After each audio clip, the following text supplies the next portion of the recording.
Simmons. Hello, Gene. How is it going? Fantastic. Uksi Kaksi Gourmet. You still remember those?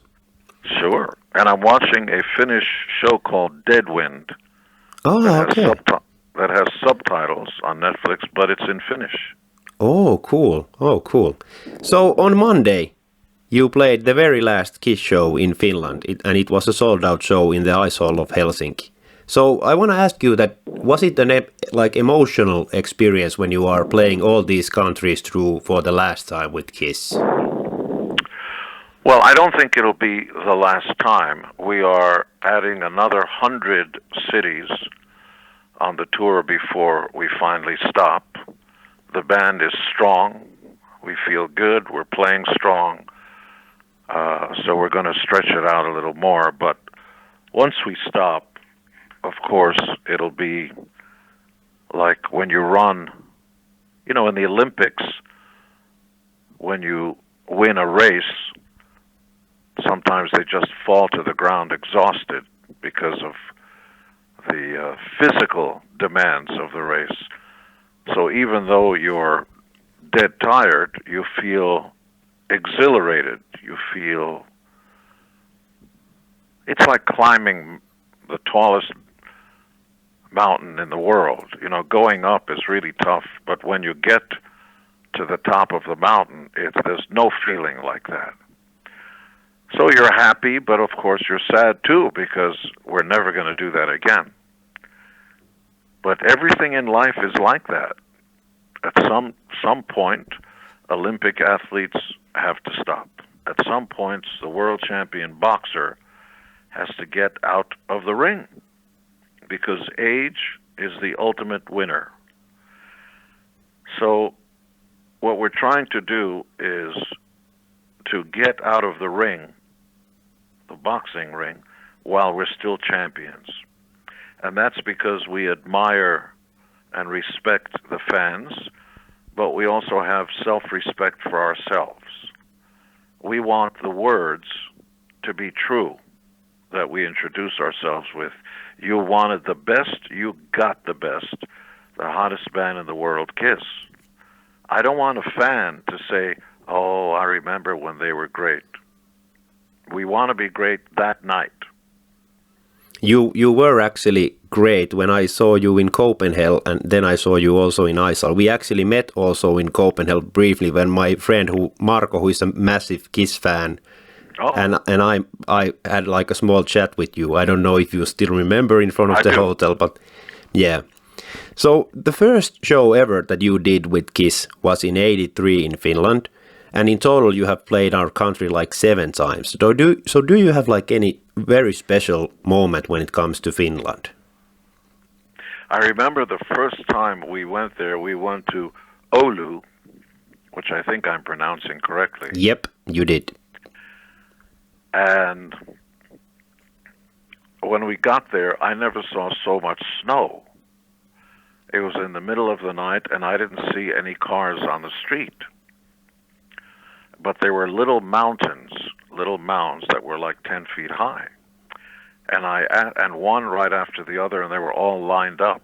And I asked the translator and the driver, what's that all about? He said, they're cars. They're cars? Where are the cars? He said, under the snow. I never saw anything like that. But no matter how cold it was outside, when that first show was crazy. The fans were insane. So every time we've come back to Finland, I grew to love the country more and more, and the people, and the history of how, especially around the World War II area, when the Russians were on the side of the Germans, and Russia wanted to invade Finland, and then you had a peace treaty and all this stuff, and a very important Finnish general who taught the military to be able to fight on skis and dress all in white, which I thought was amazing, because in America you don't have that. So, and the people are beautiful. The food is amazing, the history, the language, the culture. I speak fluent Hungarian. Okay. And I have heard from people that Hungarian and Finnish are similar, but they're not. I have not heard a single Finnish word that resembles a Hungarian word. For instance, if you count 1 to 3 in Hungarian, it's ed, kettu, harom. And in Finnish, it's yksi, kaksi, kolme. So not that close. And as you can tell, I pronounce it correctly. Yep, you did. So and it's Finland, not Finland. Yep, it is. In 1999, with Psycho Circus tour, you stayed in Helsinki for a longer period of time, and you did some like tour rehearsals also here. So, do you have like any memories from those, since you were then like in Helsinki for a longer period of time than just like the basic that come and go? Girls. Okay. There were always girls around. And that's something that you will remember for the rest of your life? Probably. Okay. So do you want to add something to it, or shall we leave it like that? You have a good imagination. Okay. So the Amazing Ride of KISS will most likely now end in 23, am I right? We don't know. This is we've never retired before. This is our first time. So it's like painting a painting, or like writing a book. When somebody says, when is it going to be finished? You're in the middle of it. You don't know, but you know it's going to finish. Finish, but not Finland finish. See what I did? It was a joke. Yep, I did. The tour is going so well, and the band is so strong. Every night is a really solid show. The crew is happy. Everybody's happy. So we've decided to add another 100 cities before we stop. So I don't know how long that's going to take. We were only going to do one cruise, because usually we only do one KISS cruise a year, but it sold out right away and the fans demanded another one. So we're doing a second cruise right after the first cruise. One will go from Miami, and then the next one goes right away from Los Angeles. So every day we're adding more stuff, and everybody's happy. The fans are happy. You saw how the fans were in Finland. Yep. They loved it. Yeah, and also in Copenhagen, they loved it as well.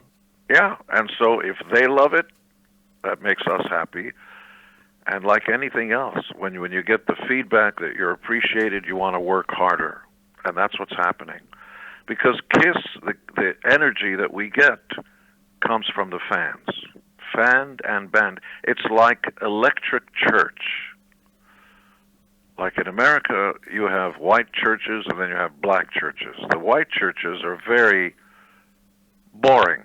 One guy talks and then you repeat after him. Black churches is like energy, like everybody say yeah, and they go yeah, and they get up and they start dancing. And yeah, so they have a party on when they have those. Oh my God! So KISS is like electric church. As you can tell, the fans sang along, and we asked them, "How you doing?" And they yelled back. So obviously, next year will be the 15th year for KISS. So how important it actually was for you that the band reaches that milestone? Without being corny, every year and every show is a milestone, because I never imagined in my wildest dreams that I'd be talking to you at 72 years of age. When I first started with the band, I was 22 or 23. And if you would have told me, yeah, when you're 72, you're going to be touring and having a great time and still strong, still able to, in fact, your outfit is going to weigh about 40 pounds. And I'm going, no, I'll never do that. Why would I do that? I don't know. But that's what's going to happen.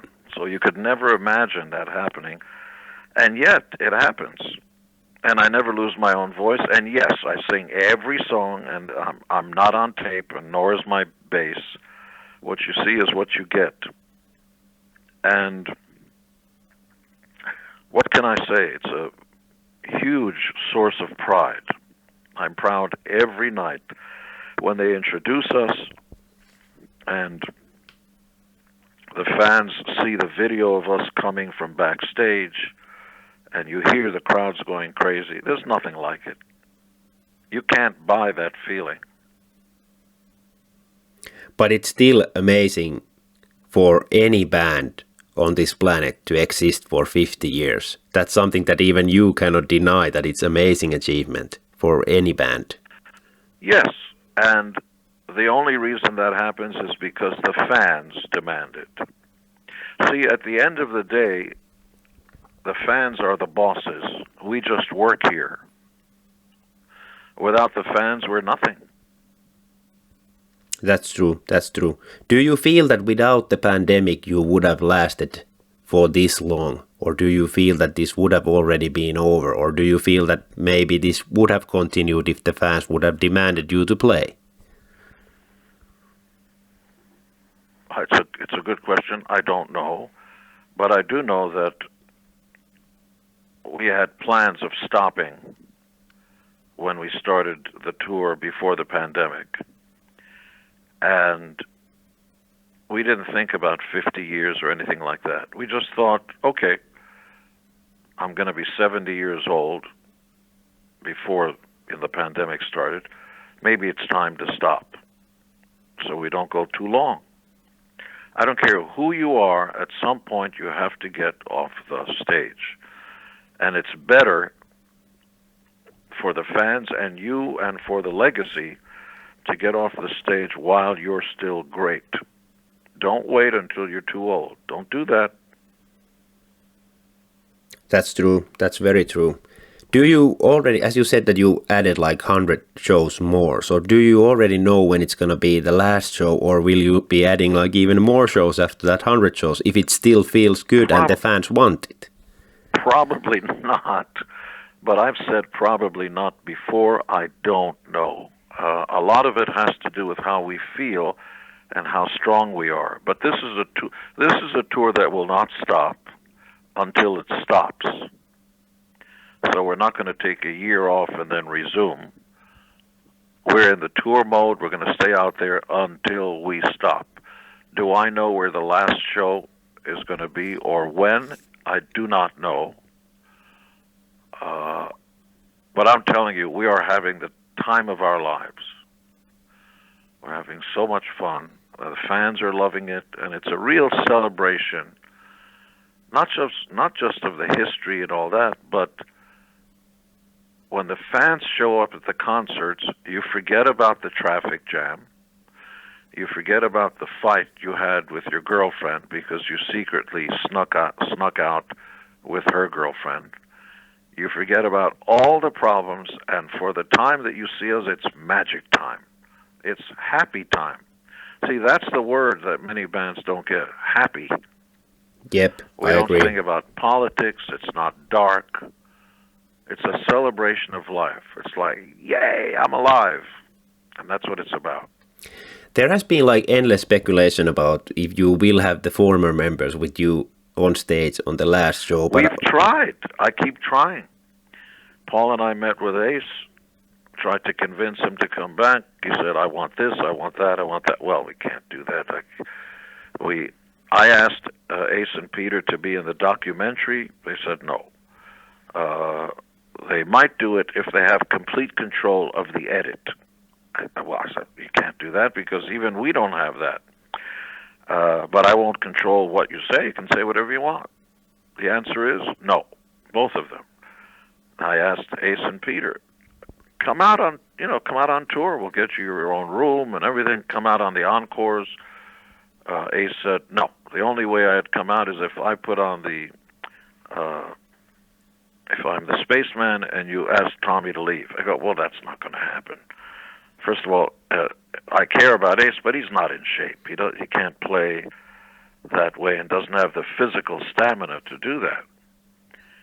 I was going to ask you about that. That do you actually follow what the former members do on their music career? So do you like know if they are sort of like even able to play those songs in front of millions of fans? No, Peter appeared at a, and look, we care about them. We started this thing together, and they were equally important to the beginning of the band with Paul and I, no question. But as time went on, not everybody is designed to run a marathon. Some people are designed to be in a band for a year or two, or a few years, and then that's all they can do. And both of them have been in the band 3 different times. How many chances in life do you get? All I know is when I put my hand in fire the first time, I got burned. I didn't get a second or third chance. So the answer is the door's always open. If they want to jump on stage at any time and do the encores with us, terrific. But no, we're not going to get rid of Tommy or Eric. In fact, Tommy and Eric are the best things that happened to us. They gave us new life, new appreciation for what we do, because they were fans first. And every once in a while, Eric or Tommy will turn around and say, "Wow, isn't this great?" And it makes us realize, yeah, wow, isn't this great? So did you watch the footage from the Creatures Fest, which has like quite a lot of your old members in? Somebody showed me about 30 seconds, yeah. Okay, but not it like was, more. It was very sad. I felt sad for Peter. So you feel that he wasn't like sort of in shape anymore? No, when I called to invite Peter to be in the documentary, his health isn't what it should be. I don't want to get too specific because it's part of his private life. But no, physically he wouldn't be able to do it. Neither would Ace. Yeah. So after this KISS will be done, I heard some rumors about you doing some solo stuff, and you also mentioned us in the street that you will be doing some solo stuff. So do you already have like a lot of solo music ready? Oh, a lot of stuff, yeah. There's always a lot of stuff. And Paul has his Soul Station, soul music, rhythm and blues band. And I know Tommy and Eric are always going to play. But the idea of KISS stopping to tour has a lot to do with the physical. First of all, ask any girl what she feels like after she goes out at night with her high heels, and she will tell you her feet and back are killing her. Any girl will tell you that. Yep. As soon as she starts going home, she takes her shoes off and starts walking in flat feet. So imagine me wearing 7-inch platform heels, and each of them weighs as much as a bowling ball. And then you've got a bass that weighs 12 pounds, and the armor and the rest of it, you're up to almost 40 pounds. Yep. It's hard work. Don't kid yourself. But we're proud of it. So I have few questions left before my time is up, and the second last one is that I heard some rumors about you possibly doing another Vault box. Is it true? Maybe. I need time.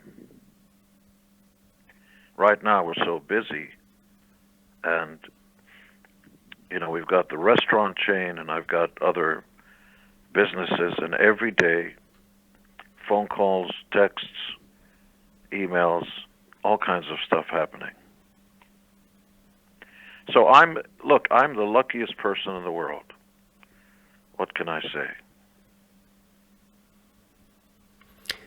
So my time is up, so I want to thank you a lot for doing this interview with me and wish you all the best for the remaining of the KISS shows as well as for the future. Anything you want to say as closer to all the Finnish fans who have followed you for 50 years now almost. You're very nice, and thank you. Most important, above and beyond KISS and the fans and the music, is we love Finland. That pretty much sums it up. It sure does. Hey Gene, thanks a lot for the chat. Thank you, boss. Take care. Bye.